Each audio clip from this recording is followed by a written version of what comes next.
Bonjour, merci de nous rejoindre pour cette nouvelle édition du Club de la Presse sur TV 78, la chaîne des Yvelines, émission retransmise aussi sur LFM Radio 95.5. Aujourd'hui, pour m'accompagner sur ce plateau, Akima Aya, bonjour. Bonjour. Rédactrice en chef de LFM. À vos côtés, Alexandre Marquet, bonjour. Bonjour. Responsable du secteur de Saint-Quentin pour toutes les nouvelles. Également présent sur Internet, le 78actu.fr. Et puis Grégory Canalet, bonjour. Bonjour. Rédacteur en chef adjoint de TV 78. Au sommaire du Club de la Presse ce mois-ci, hôpitaux, étudiants, avocats, cheminots, la contestation bat son plein et tous les secteurs semblent concernés. Réforme des retraites, mais aussi nouveau baccalauréat et manque de moyens au cœur des revendications. Nous reviendrons aussi sur la création de l'université Paris-Saclay.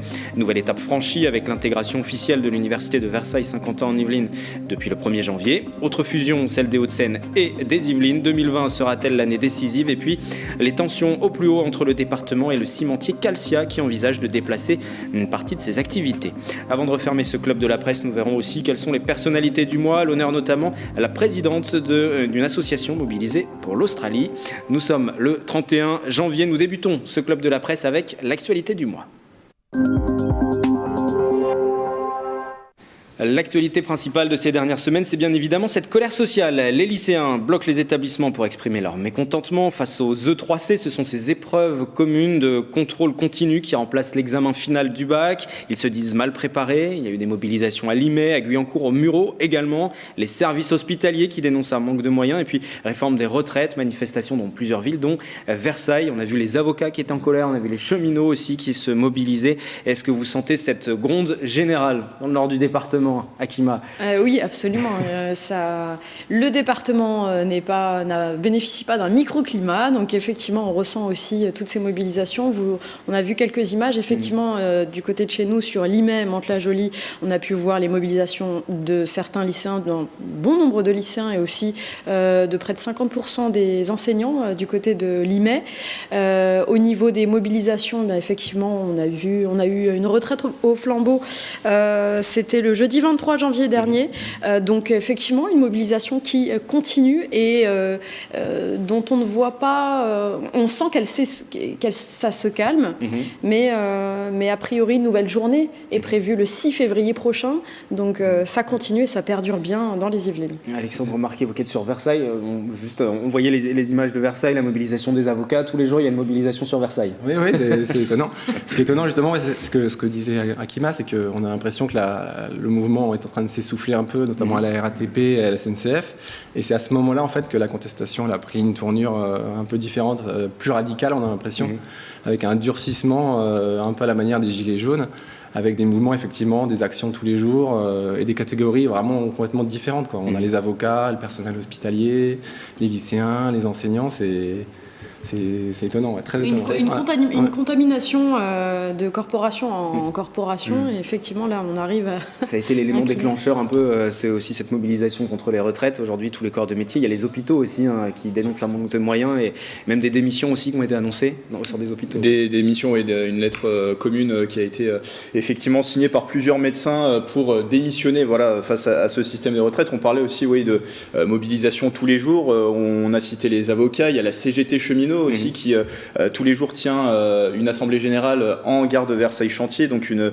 mobilisation tous les jours, donc qui a commencé avec cette réforme des retraites. Et c'est vrai qu'à la rentrée, on parle de ces E3C, ces épreuves de contrôle continu du baccalauréat, avec mobilisation enseignante, mais aussi les lycéens qui se mobilisent pas mal, qui dénoncent notamment un manque d'information. Ils sont prévenus au dernier moment, en tout cas, qui bloquent leurs établissements aussi. Et qui bloquent leurs établissements, notamment le lycée de Villarroy à Guyancourt qu'on a vu à l'image. Et c'est vrai que ça, on l'avait pas vu venir, les lycéens, c'est arrivé comme ça, et puis tout d'un coup, du jour au lendemain, à travers les réseaux sociaux, ils ont commencé à se monter là-dessus, à s'échanger entre les différents lycées, puis tout d'un coup, c'est sorti là, début janvier, et depuis, effectivement, on a des lycées qui bloquent quasiment tous les jours, entre Jean Villard, Plaisir, Villarroy, plusieurs lycées.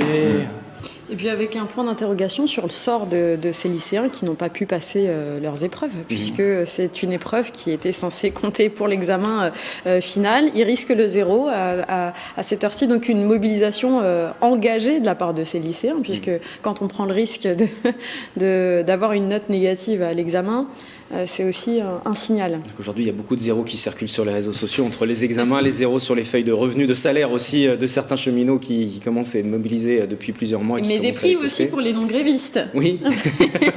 C'est vrai qu'on parlait de durée de conflit, on a l'impression qu'il y a une contestation sociale, en tout cas depuis longtemps. Et on parlait des cheminots qui avaient démarré à l'été 2018 contre la réforme de leur statut, les gilets jaunes aussi forcément.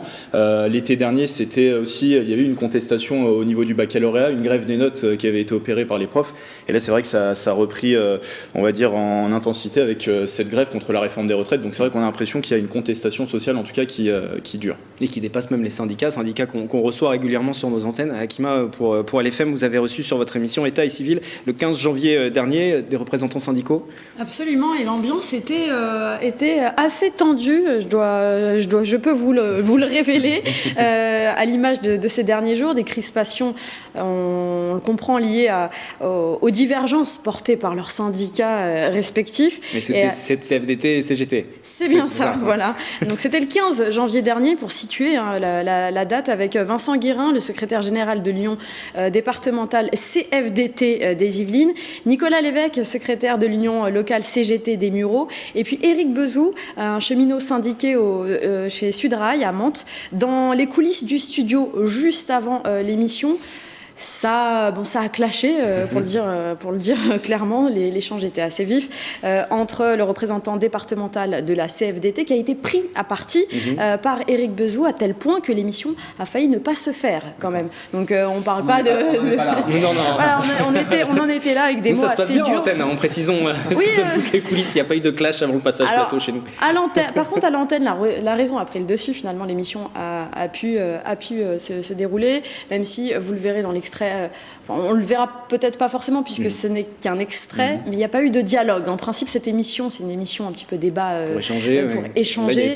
Là, c'était questions-réponses, et ça a été les conditions pour permettre cette émission. En tout cas, ils ont réussi à exprimer leur point de vue respectif. D'ailleurs, il me semble qu'on a un petit extrait. Voilà, on écoute cet extrait de État et Civil du 15 janvier dernier sur LFM. Après plus de 40 jours de grève, le conflit peut-il durer, Eric ? Nous, on espère qu'il va durer jusqu'à la victoire. Il faut qu'il dure jusqu'au retrait de cette réforme, parce que cette réforme, c'est l'arbre qui cache la forêt. Derrière, il y a tout le reste. Et il y en a déjà qui sont passés. Nous, on est motivés, nous les cheminots, on l'a prouvé. Maintenant, on fait un appel aussi aux dons. Il faut que la caisse de grève se remplisse. Si on veut que la grève continue, si plus de 60% des Français sont contre cette réforme, ce qui apparaît dans les sondages, eh bien que chacun donne au moins 1 euro dans la caisse de grève des cheminots, et on tiendra, et on fera tomber cette réforme des retraites, et on stoppera les vilainies de ce gouvernement. Et juste après, voilà, si ça passe cette réforme des retraites, après c'est la Sécu qui passe. On le sait très bien. Pour la CFDT, Vincent, c'est la fin du conflit ? Nous restons mobilisés pour pouvoir négocier au mieux et peser sur les négociations. La CGT, en tout cas, va tout faire pour faire tomber cette réforme. Cette réforme, c'est un choix de civilisation, c'est le choix de l'individualisme contre la solidarité. Et on est contre ça. La CGT est à l'origine de la réforme de la retraite, de la sécurité sociale, avec le CNR, que salit le gouvernement par ses évocations qui sont orwelliens. On se moque du monde. Il crache à la tête de tous ceux qui ont construit ce système. Et on poursuivra jusqu'au retrait. Avec ou sans les grèves, on poursuivra et on poursuivra jusqu'à gagner. Des propos engagés, ils sont fermes. Malgré tout, je disais en antenne, avec cette musique détendue derrière, ça passe très bien. On dirait que tout le monde s'entend très bien. C'était le secrétaire de l'Union locale CGT des Mureaux, on l'entendait, qui exprimait une grève à durée indéterminée. Une idée ferme d'opposition. Effectivement, là, sur l'émission, ça s'est calmé, mais vraiment, on sent qu'il y a de réelles crispations et une violence contenue, on va dire, au niveau local. Ce que disait Alexandre tout à l'heure sur le fait que la mobilisation s'essouffle, mais qu'en tout cas, il y a une poignée de personnes qui restent déterminées à poursuivre le conflit. On l'a entendu, dans le son qui vient de passer. Oui, au niveau local et aussi sur Paris, puisque le mouvement du Mantois, effectivement, était présent sur le cortège parisien, donc il y a une mobilisation. Toutes les corporations se mobilisent aussi de plus en plus, même si le mouvement s'essouffle. Comment dans l'opinion c'est perçu? Quel retour vous en avez sur le terrain? Est-ce que les gens s'habituent à cette grève? Est-ce que les gens en ont marre de cette mobilisation aussi, que ce soit aussi dans les écoles, que ce soit pour prendre les transports? Alexandre? Ouais, j'ai pas trop de retour là-dessus. Il y a une certaine habitude qui se prend. Voilà. Ouais, j'ai l'impression. Les gens sont habitués. Tu vas prendre le train, à être dans la galère, mais non, nous dans les Yvelines, on est. Ils ont passé en fait, nous, ce qu'on ressent, et puis moi pour reprendre les transports, je prends les transports, donc je vois les gens, je les trouve au contraire assez patients. On a l'impression qu'ils ont passé le plus dur et vu que ça va mieux maintenant, même si tout n'est pas réglé, ils sont un petit peu résignés. Et puis, ils sont plutôt favorables quand même et craintifs vis-à-vis de cette réforme. Donc, il n'y a pas de grosse opposition et puis de ras-le-bol face à cette grève historique. On parlait des différents syndicats qui étaient mobilisés, des salariés qui sont mobilisés. Le MEDEF aussi, quelquefois, exprime quelques réserves. Vous avez pu le constater sur le plateau du débat la semaine dernière, Grégory. On a reçu effectivement le nouveau président du MEDEF Yvelines qui s'interrogeait notamment sur le financement, l'équilibre financier de cette réforme des retraites. On rappelle qu'il y a une conférence sur le financement qui s'est ouverte actuellement pour essayer de trouver des solutions au travers des partenaires sociaux, essayer de faire sans cet âge d'équilibre. Et c'est vrai que Zachary Hardy, le nouveau président du MEDEF Yvelines, exprimait quelques contraintes sur cet aspect du financement. On parle de flou aussi, on va écouter un extrait également. C'était lors du débat du 29 janvier dernier sur TV 78. Disons qu'il y a beaucoup de flou. Et le vrai problème de cette réforme, c'est ça. C'est qu'il y a eu 2 années de négociations, de discussions. Le MEDEF, en général, lorsqu'il a été consulté pendant ces 2 années, il n'y avait jamais des réponses précises. Les premières précisions sont arrivées dès que le Premier ministre avait pris le dossier en main. Donc ça, c'est le premier point. Le deuxième point, j'ai entendu dire le représentant de l'ARM dire qu'il allait toucher aux réserves qui ont été accumulées particulièrement par les régimes du secteur privé et des indépendants. Cette démarche-là ne nous convient pas. Pourquoi ? Une réserve, en général, elle est faite pour les coups durs. Un écroulement subi de la croissance, un trou d'air, il faut avoir des réserves pour pouvoir, y répondre et maintenir les retraites des gens en retraite. Et nous verrons bien comment va se poursuivre ces différents mouvements. Entre-temps, on rappelle aussi qu'il y a des élections, même si elles ne sont que municipales, pas nationales. Il y aura peut-être une contestation aussi qui va s'exprimer dans les urnes, on le verra bien. Je voudrais juste, pour terminer cette séquence consacrée à cette mobilisation qui perdure, montrer l'originalité de certains. Il y a eu l'un des avocats mobilisés sur Versailles qui a posté une petite vidéo sur les réseaux sociaux qui a totalisé pas mal de vues. Regardez. Notre régime autonome de retraite est comme notre parachute.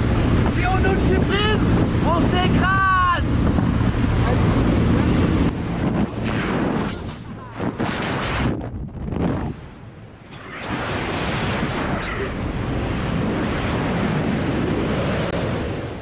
Alors pour ceux qui nous suivent à la radio, je précise qu'il s'agissait donc d'un des avocats mobilisés sur Versailles qui a décidé de faire un saut en parachute et donc qui se filme juste avant et qui a une pancarte avec marqué la mobilisation, la colère des avocats. On précise, on n'a pas vu la fin de la vidéo, il avait bien un parachute.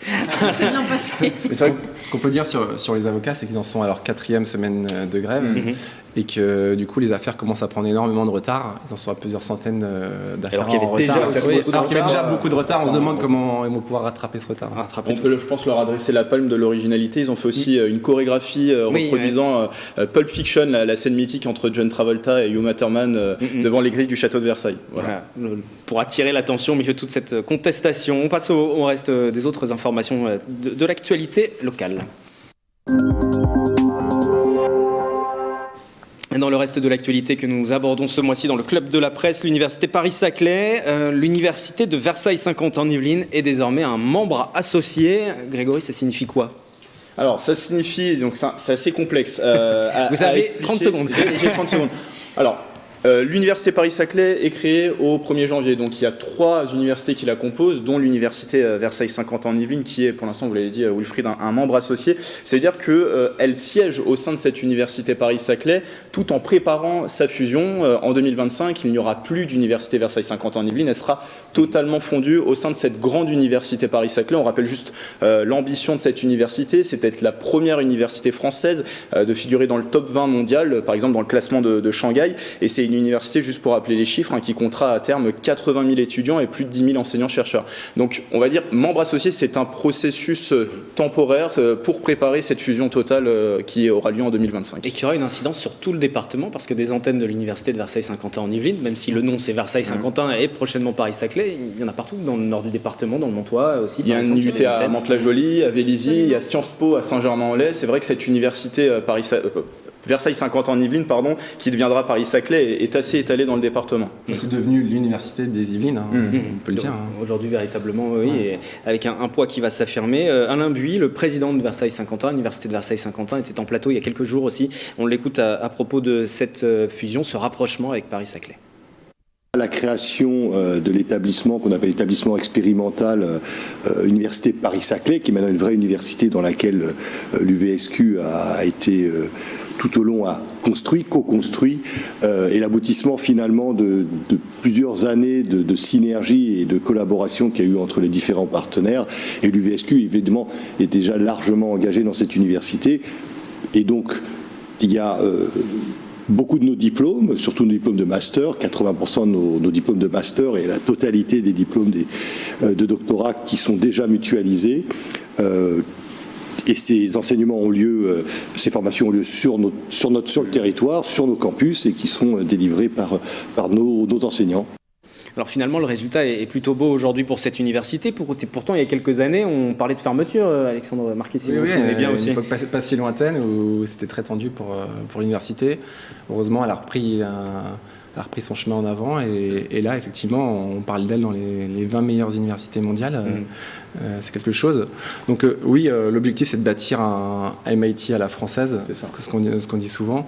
En fait, l'objectif, c'est de mutualiser les moyens et d'espérer attirer ainsi les meilleurs étudiants pour renforcer la réputation de l'université à l'international et d'offrir un diplôme en fait qui serait reconnu au niveau international. Et profiter de cet élan qui est en train de se créer sur le plateau de Saclay avec la ligne 18 qui va arriver. L'ambition, c'est vraiment d'en faire, on le disait, un MIT, on parle même de Silicon Valley à la française.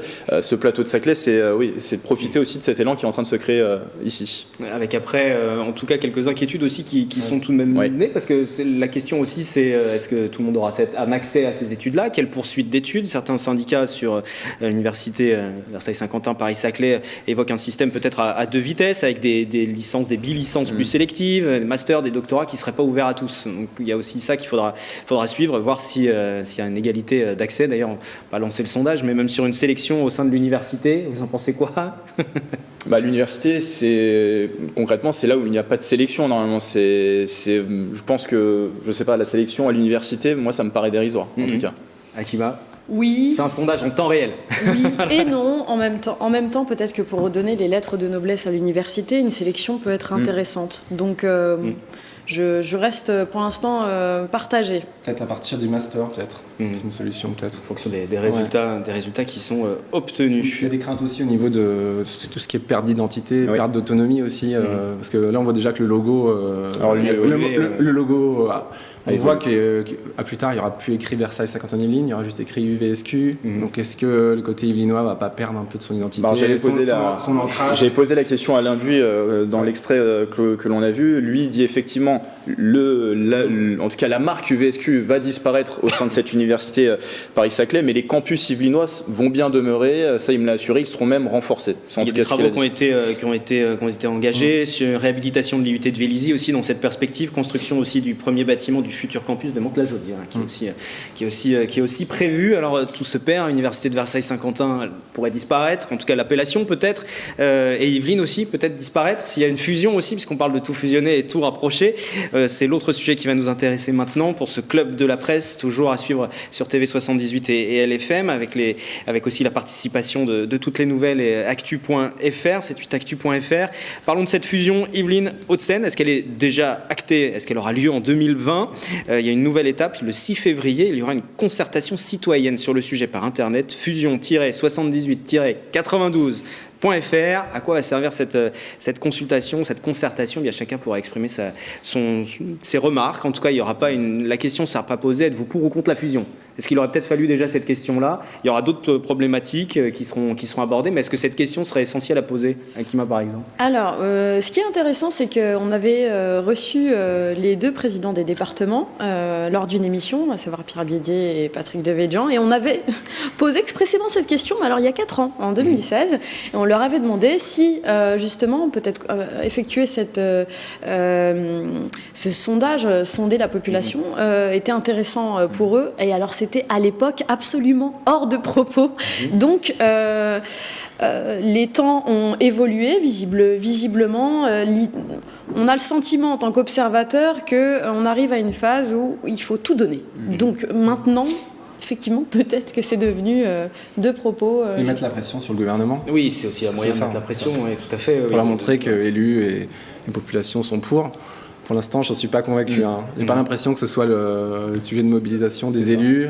Les habitants, je n'ai pas l'impression qu'ils soient pleinement concernés par ce sujet-là. Que ce soit qu'ils prennent la mesure de cette fusion éventuelle. La concertation, je pense que ça peut être un bon indicateur ou pas. On verra s'il y a une participation des Yvelinois et des Alto Séquanais.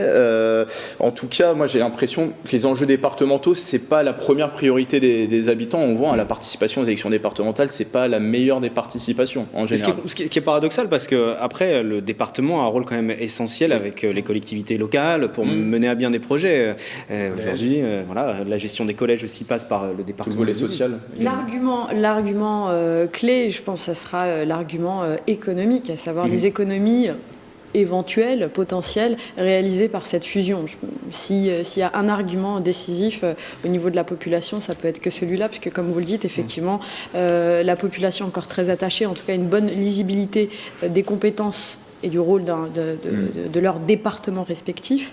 En cas de fusion, c'est vrai que nous-mêmes, je me rappelle en 2016, quand on a vu ce projet, on s'est posé la question du devenir et des compétences de ce super département. Alors sur cette concertation qui s'ouvre sur Internet à partir du 6 février, pour vous donner aussi les informations, donc c'est fusion-78-92.fr, il n'y a pas cette question qui est posée, pour ou contre la fusion. Il y aura des thèmes qui seront abordés, c'est ce qu'on nous annonce: développement économique, emploi, innovation, mobilité, environnement et cadre de vie, solidarité, ruralité, culture et patrimoine, et puis la Seine aussi, sa gestion, on parlait nature, économie et tourisme par exemple. Et tout de même une précision, il semblerait qu'en cas de fusion, les 2 présidents de département se soient mis d'accord, le chef-lieu du département reste dans les Yvelines, ce serait Versailles. Voilà. C'est logique. C'est logique. Versailles est beaucoup plus central que Nanterre. Il y a une histoire. Et puis en termes d'image, oui, ça mentionné Versailles. Il faudrait se mettre aussi d'accord sur un numéro de département. Alors, il y a une anecdote assez amusante. Lors de l'audition des 2 présidents à l'Assemblée nationale, Patrick Devedjian a parlé du département 98. Alors, est-ce que c'est un élément de langage ou un simple lapsus révélateur? En tout cas, c'est avoir le numéro du département. Pourquoi pas 98, 78 plus 92. Futur nom de notre chaîne, Grégory, TV 98. Voilà. On pourra changer. TV 98 se remplacera TV 78. Vous parliez, Alexandre, tout à l'heure de mettre la pression aussi sur le gouvernement. Il y a aussi l'enjeu de la métropole du Grand Paris, puisque les 2 présidents veulent aussi bousculer un peu les lignes et pleinement y associer Yvelines, Hauts-de-Seine, et que les contours régionaux ne se fassent pas en fonction de la petite couronne. Je voudrais qu'on écoute les 2 présidents des départements 78-92. Il pourrait y avoir un bloc communautaire qui fait que le jour où on élit ces conseillers départementaux, on peut aussi choisir un système qui permettrait d'avoir des conseillers communautaires des conseillers métropolitains, parmi ces conseillers départementaux, de façon à avoir là le bloc métropolitain. La région disparaît en tant que région, elle se transforme en métropole. C'est-à-dire que c'est elle qui aura la responsabilité stratégique de l'organisation du territoire métropolitain, et avec en particulier tout ce qui touche au transport. Deuxièmement, le logement, qui est une préoccupation très prégnante en Île-de-France. Et troisièmement, les solidarités territoriales. J'attends du gouvernement, qui a déjà fait transparaître son sentiment, qu'il règle la question définitivement de la métropole en instituant le fait qu'elle recouvre la région et non plus le périmètre rikiki de la petite couronne et clivant. J'aimerais tout de même votre avis aux uns et aux autres. On parlait à un moment on évoquait la simplification des différentes strates de l'administration entre les régions, les départements. Il était même question de fusionner tout ça, de faire disparaître départements ou régions. Là, aujourd'hui, j'ai l'impression qu'on s'y retrouve encore moins. On parle de grande couronne, de petite couronne, de métropole du Grand Paris, de fusion de départements. Est-ce que les gens s'y retrouvent? Déjà, est-ce que vous vous y retrouvez?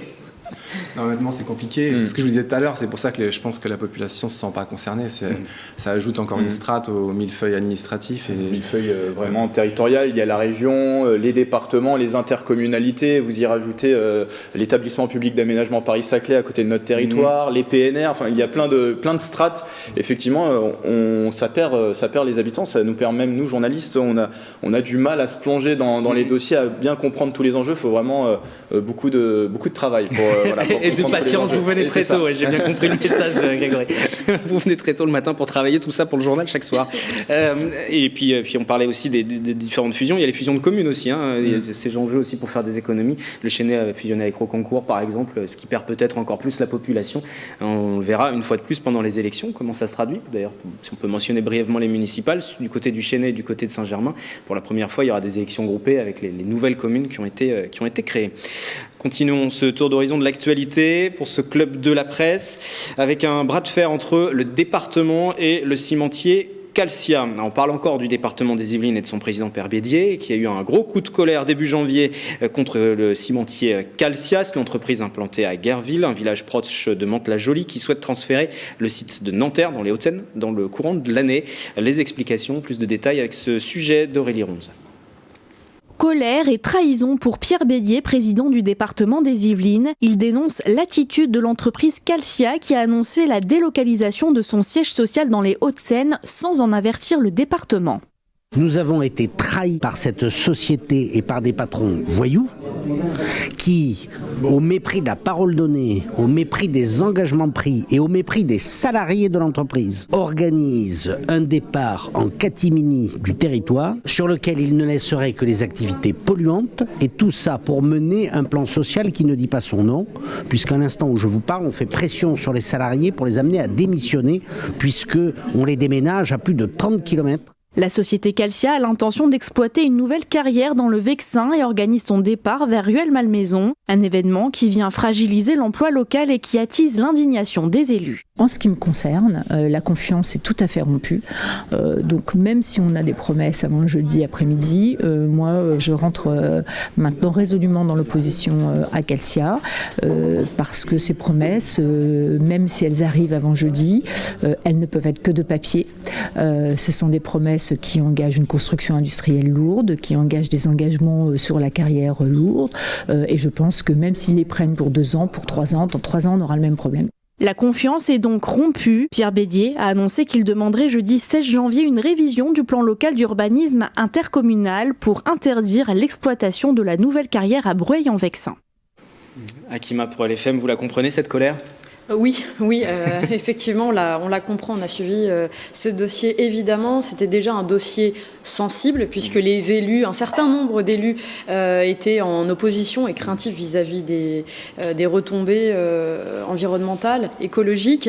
Et alors avec ce coup de théâtre, effectivement, les responsables du département et de la GPSO se sont retrouvés en porte-à-faux. Donc on comprend effectivement cette colère. Alors du coup, on arrive à pas de siège social, pas de carrière, voilà. Donc effectivement, ça revient à votre titre, le bras de fer. Voilà ce qu'on a pu suivre effectivement. Et puis on a eu Philippe Tautou aussi qui annonçait une possible révision du PLU pour maintenir justement cette pression. Et puis la position de la présidente de la région, Valérie Pécresse, qui va demander l'arrêt du projet à l'État. Donc une opposition à présent, vu qu'il n'y a pas de compensation par le maintien de l'emploi, qui est un enjeu essentiel sur le territoire, qui est touché de manière significative par le chômage. Là, tous les responsables politiques, effectivement, se braquent. Les salariés aussi, au milieu de tout ça, s'inquiètent un peu parce qu'ils parlent d'une position dure. Effectivement, on l'a entendu de la part du département, des différents élus. Et la question, c'était est-ce qu'il n'aurait pas fallu être un peu plus modéré pour permettre de sauver quelques emplois ou permettre des transferts d'emplois ? C'est ce que expriment aussi certains salariés. C'est une question, là. On la comprend, effectivement. En tout cas, concernant la délocalisation devrait concerner au moins 2 tiers des postes, avec un maintien simplement d'1 tiers sur le site de Guerville.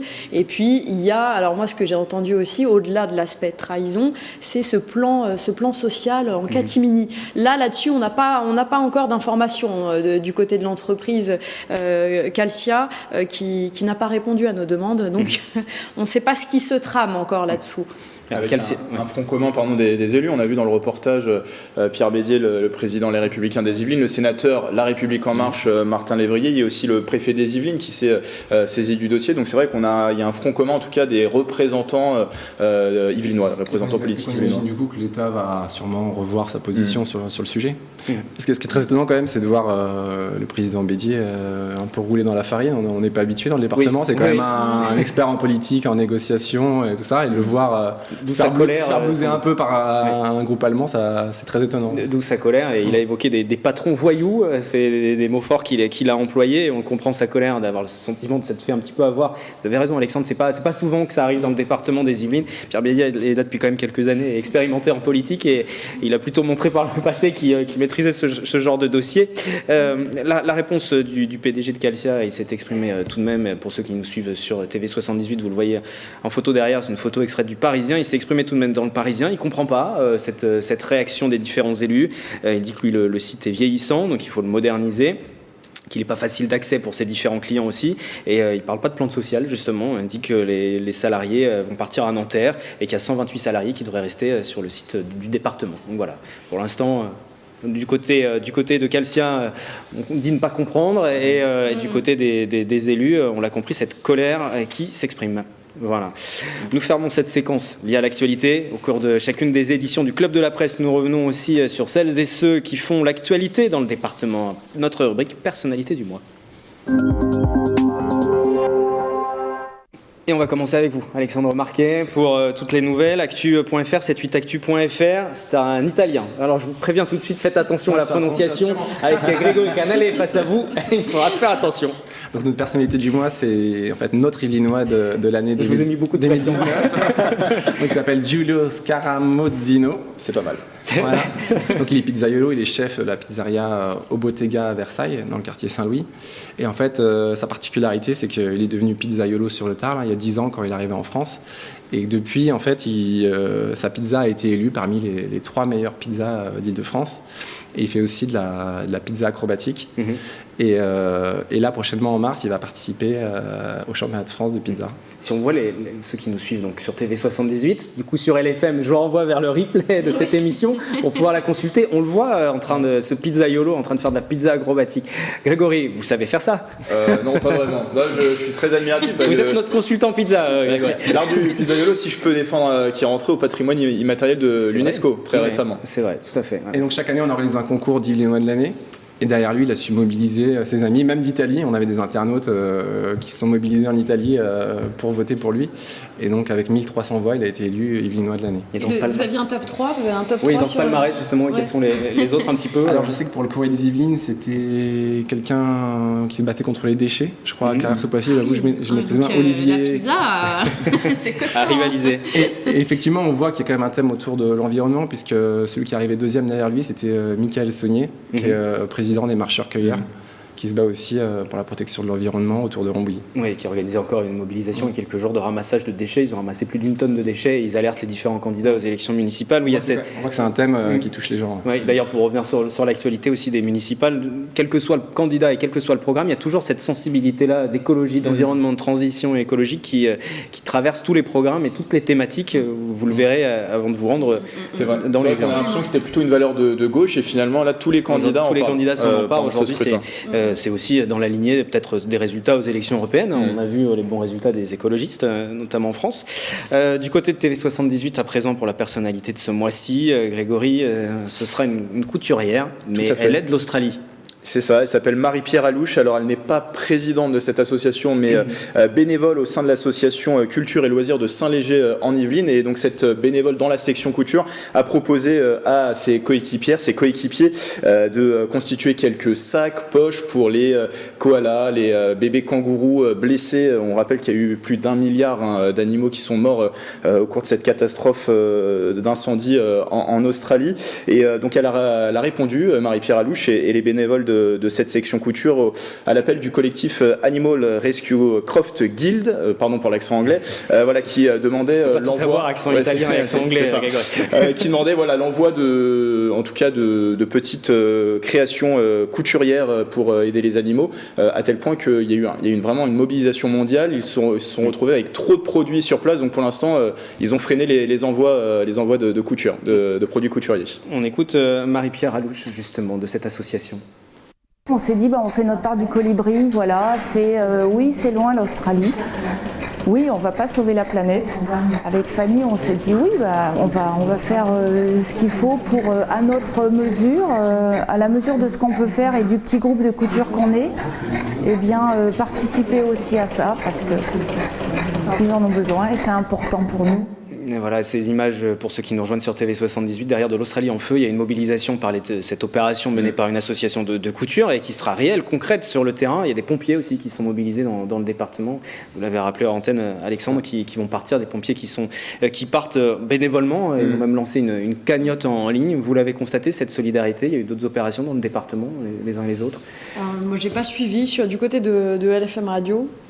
Effectivement, donc une dizaine de pompiers, tout le département et de l'Eure-et-Loire qui vont partir début. 8 pompiers des Yvelines, de l'Eure-et-Loire et accompagnés d'un caméraman. Donc on pourra aussi revenir sur leur opération qui débute le 6 février. Ils s'envolent le 6 février pour l'Australie. Avec les cagnottes qui sont en ligne, on appelle tout de même à la vigilance aussi de celles et ceux qui nous suivent. Ne donnez pas sur n'importe quelle cagnotte. Voilà, essayez. Il y a toujours malheureusement des petits malins, on va dire ça comme ça, ou des voyous pour reprendre l'expression du président du département, qui décident de s'enrichir dessus et les fonds ne vont pas sur le terrain. On privilégie les actions concrètes qui sont menées et on a évoqué cette opération menée par l'association de Marie-Pierre Alouche. J'ai recherché son nom. Association Culture et Loisirs, et donc Marie-Pierre Alouche est bénévole au sein de la section couture. Il y a différentes sections au sein de cette association de Saint-Léger-en-Yvelines. Très bien. Du côté de LFM, à présent, pour vous, Akima, personnalité, cette fois-ci. Une femme. Évidemment, une présidente d'association également, l'association Au cœur de la fraternité. Elle s'appelle Radija Sassi et on l'a reçue pour faire le bilan de 4 années au service des SDF et des familles les plus démunies de Mantes-la-Jolie et du Mantois. C'est une mère de famille qui travaille par ailleurs à l'hôpital et qui consacre la majorité de son temps libre avec sa famille et même ses enfants pour distribuer des colis alimentaires et pour l'organisation de maraude toute la semaine. Pour donner un ordre d'idée, ça donne 50 000 repas distribués par an depuis 2016. Et ce qu'on a appris aussi lors de ce plateau, c'est une augmentation des besoins et malheureusement une baisse des moyens humains et du nombre de bénévoles. Et d'ailleurs, on l'écoutait justement dans une certaine difficulté, en même temps une volonté de ne pas lâcher. On va l'écouter, ouais, justement. Alors je vous assure que des fois c'est pas facile quand on n'a pas beaucoup de bénévoles sur l'action, quand les invendus sont très peu et qu'il faut aller courir aller acheter les denrées qui manquent parce qu'on a 35 colis à faire dans l'heure qui arrive, que les familles elles sont déjà en route pour arriver chercher leurs colis. Des fois c'est vrai que c'est difficile, mais on lâchera pas. Ils ont besoin de nous, et voilà, c'est pas du mobilier urbain, ça peut arriver à tout le monde. Il faut pas hésiter à aider son prochain, ne serait-ce qu'1 euro, comme nous on dit 1 euro c'est un repas chaud. Eh ben peut-être que c'est rien pour vous, mais pour eux c'est beaucoup. Pourquoi elle a décidé de s'engager comme ça, pas aux côtés des Restos du Cœur par exemple ou d'autres associations ? Alors, c'est une initiative absolument personnelle, familiale. Ils sont partis suite à... ils étaient spectateurs de ce qui se passait. Alors, c'était au moment de l'afflux de réfugiés. Pas d'abord dans le Mantois, mais du côté de Saint-Denis. Et ils se sont spontanément lancés dans une opération de distribution. Et ils sont retrouvés d'ailleurs rapidement à court. Et puis, en s'intéressant à ce qui se passait dans le secteur du Mantois, ils se sont rendus compte que tous les secteurs n'étaient pas forcément couverts. Et d'où la volonté de contribuer, mais de manière autonome, indépendante, j'imagine, même s'il y a quand même une concertation de ces différentes associations, notamment sur le roulement. C'est-à-dire qu'eux sont présents 2 à 3 fois par semaine sur devant la collégiale de Mantes-la-Jolie, donc qui entre guillemets, se marchent pas dessus. Voilà, il y a beaucoup de belles associations comme ça, d'initiatives qui se montent à travers le département. Oui, ce qu'on peut dire, c'est à Plaisir, par exemple, aussi, il y a l'association Mali Limounou qui agit aussi dans le sens. C'est des jeunes des jeunes du Valibou qui ont créé leur association, qui se sont mobilisés avec des amis de toute l'Île-de-France. Ils sont en aide aux réfugiés qui ont été accueillis. Oui, c'est ça. Voilà, ils ont aidé à Villepreux, ils ont aidé à HR. Ils interviennent aussi sur toutes les portes de Paris, Aubervilliers, Stalingrad. Et ils sont présents toute l'année. Et c'est des jeunes du Valibou au départ. Hein.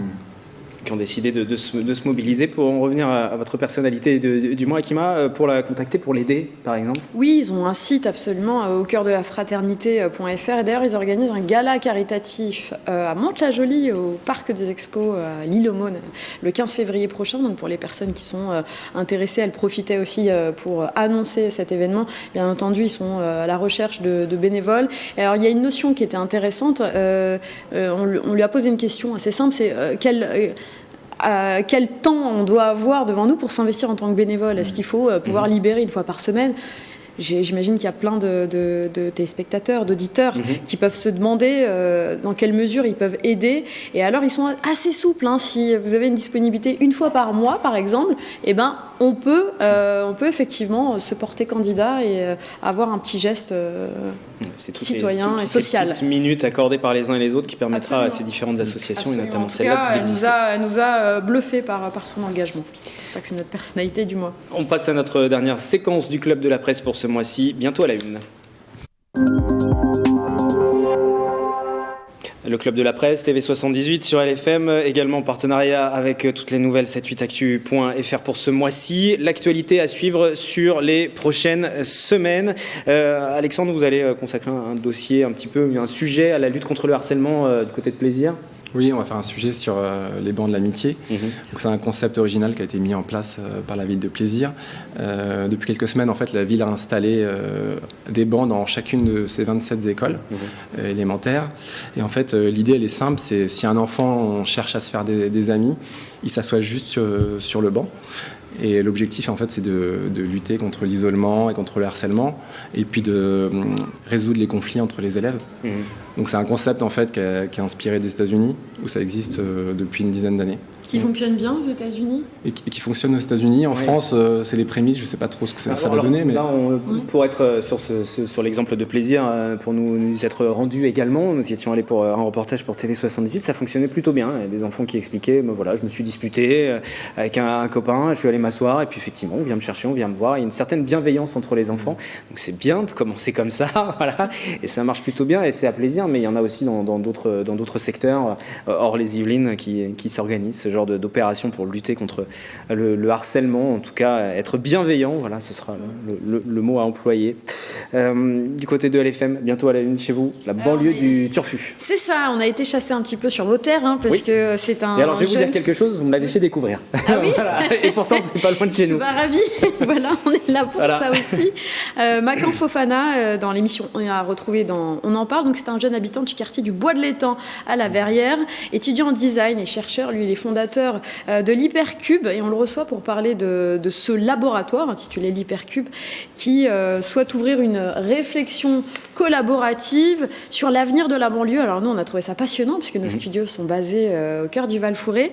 En gros l'idée c'est d'imaginer le futur des grands ensembles à travers le design, la fiction, voire même la science-fiction. Donc tout un programme à retrouver dans 15 jours sur LFM Radio. Bon, pour parler de la banlieue du Turfu, et puis bien évidemment nous vous volerons ce sujet et nous n'hésiterons pas à en parler prochainement. Voilà, c'est aussi ça. Dans les médias, on s'observe aussi. Donc c'est une belle initiative et qui mérite d'être valorisée, et bravo de l'avoir repéré, ce jeune Makan Fofana, habitant du quartier du Bois de l'Étang à la Verrière, pour la banlieue du Turfu. Voilà.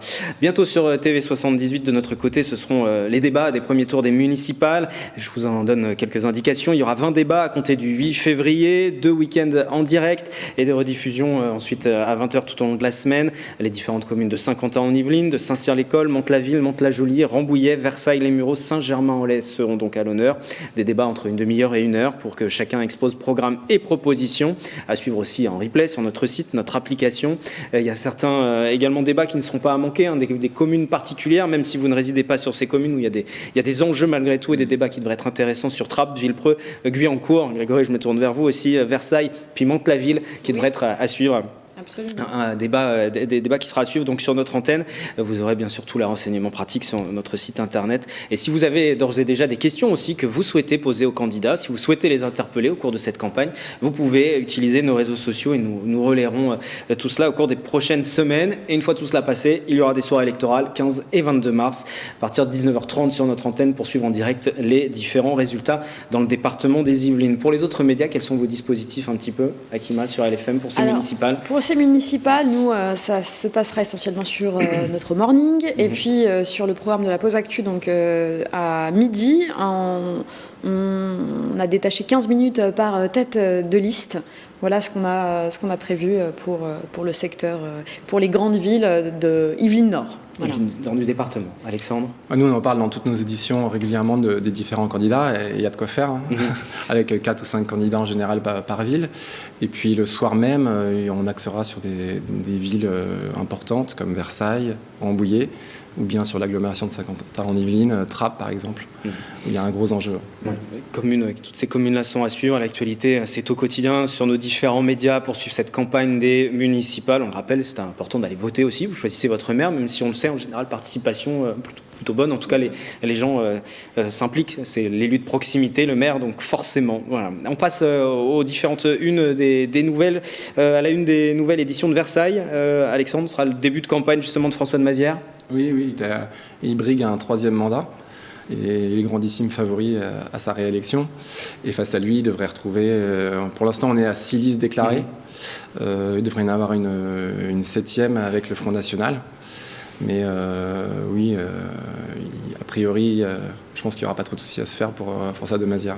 Le maire qui est de nouveau sortant, qui est à nouveau candidat. Et puis à la une de l'édition de Rambouillet pour toutes les nouvelles, les 4 listes qui s'affrontent cette fois-ci du côté du Perret en Yvelines. Il sera aussi question dans cette édition du transfert du siège du parc naturel de la vallée de Chevreuse. Le nouveau site qui a été retenu, ça a été annoncé par Valérie Pécresse, la présidente de région. D'ailleurs, c'est la ferme de Bohain, c'est au Ménil-Saint-Denis. Il y a encore quelques travaux à faire et ce ne sera pas pour les prochains mois, ce sera plutôt pour les prochaines années. Voilà pour le déménagement du PNR à venir.